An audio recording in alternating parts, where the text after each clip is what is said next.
Bonjour à tous. Si on essaie de dresser l'inventaire des moments de notre existence où la vie nous apparaît plus intense, on s'aperçoit que les premiers trucs qui nous viennent à l'esprit font souvent référence à des moments déconnectés de la routine sécurisante de notre quotidien. Comme par exemple, la première fois qu'on saute dans le vide, on fait un manège de malade, on a échappé de justesse à la mort, ou encore qu'on passe du temps en pleine nature.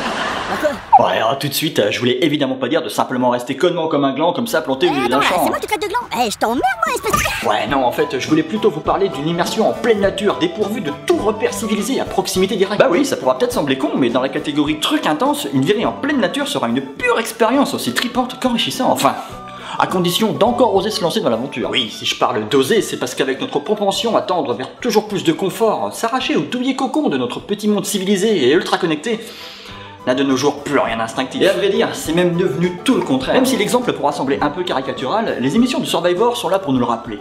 Vivre au contact de la nature nous est justement devenu contre nature. Oh Marcel, on t'attend tous pour prendre le petit déj là. Non mais qu'est-ce que tu fabriques là? Je galère pour trouver une prise ou brancher ma cafetière. Ah bah ouais non, moi si j'ai pas mon petit café du matin, ça me foire ma journée. Ouais non mais là... Ah non mais allez-y, m'attendez pas pour commencer. Ouais, bon on va plutôt faire comme ça. Bon bah allez, bon courage pour trouver ta prise Triste constat. Et pourtant, qu'il est bon et jouissif de quitter de temps à autre le carcan de notre domestication, tel un chat qui lâcherait ses croquettes pour répondre à l'appel du monde extérieur. Allez, c'est bon là, j'en ai ras les moustaches moi des croquettes. Je me tire. Ouais, non mais en fait, il a trop raison quoi. Bon allez, on va prendre l'air.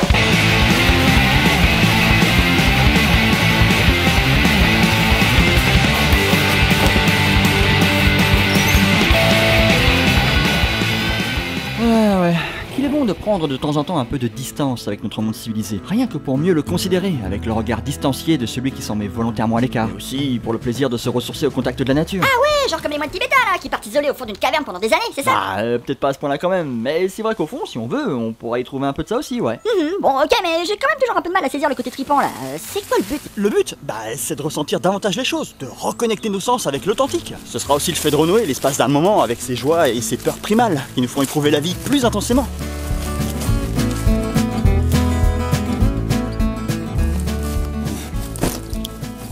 Bon alors bien sûr, pour profiter des bienfaits de ce genre d'expérience, on sera pas non plus obligé de s'en mettre à chasser, dormir dans les fougères ou se promener en peu de bête. Ouais, encore que si y en a que ça branche, après tout, c'est pas interdit. Mais bon, histoire que ça reste plus cool, on pourra quand même s'autoriser le petit luxe de dormir en tente pour la nuit, histoire de se protéger des petites bêtes. Super.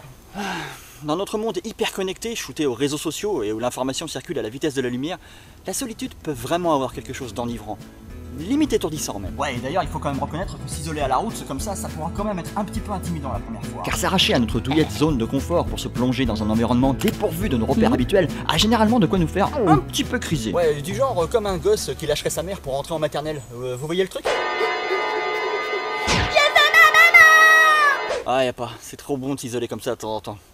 Bon, par contre, il y a quand même un petit bémol, c'est qu'une fois revenu dans le monde civilisé, on ressentira parfois comme une vague impression d'être en décalage. Tiens, en fait, je voulais te demander, qu'est-ce que t'as fait de beau toi alors le week-end dernier?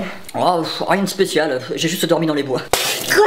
Ouais, ça pourra choquer, mais il suffirait pourtant à n'importe qui d'essayer de faire ça rien qu'une fois pour comprendre tout le bénéfice qu'on peut en retirer. Ah ouais? Bah franchement, je dois pas être méchant, mais je vois pas trop quel bénéfice il y a à squatter comme un cafard comme ça au milieu des bois. Bon, bah je vais devoir donner quelques bonnes raisons alors. Déjà, il y aura l'air pur de la nature. Bon, bien sûr, à condition de pas être allergique au pollen. Il y aura aussi cette peur au début d'être vulnérable et à la merci des regards, comme si on était une bête craintive, mais qui se transformera progressivement en une délicieuse sensation de liberté, où on s'apercevra qu'on peut en réalité faire tout ce qu'on veut. Gangnam Style.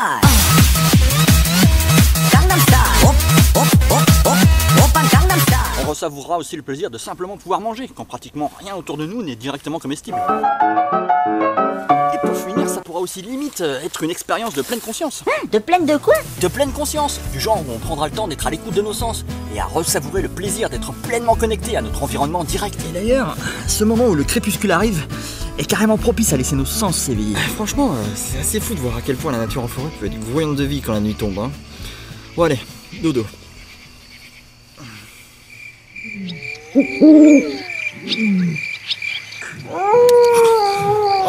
Bon, là ça grouille peut-être un peu trop de vie quand même, hein.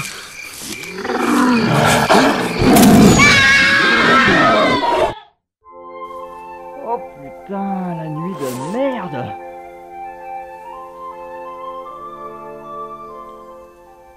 Au-delà du côté rigolo de ce genre de petit trip, je crois que le plus gros bénéfice sera que chacun aura moyen à son niveau et en fonction de sa sensibilité d'en retirer des enseignements. Ce genre de trip m'a appris pour ma part qu'il suffit de passer quelques jours déconnectés de notre confort quotidien pour se rendre compte à quel point l'homme est faible et fragile dans la nature. Ouais, et aussi à quel point la suffisance dont il fait preuve à son égard est aussi futile que déplacée. J'ai achevé de me convaincre que les plaisirs les plus simples sont aussi les meilleurs. Et aussi que ce que la technologie peut nous procurer en termes de fun sera en vérité toujours plus fade qu'une expérience sensorielle réellement authentique. En faisant l'expérience d'une certaine rudesse, comme ici, on apprend après à davantage apprécier ceux qu'on a, plutôt que ceux dont on manque. Voilà, j'espère que vous aurez aimé cette petite virée en forêt avec moi, et que, pourquoi pas, ça vous donnera envie de tenter la même chose.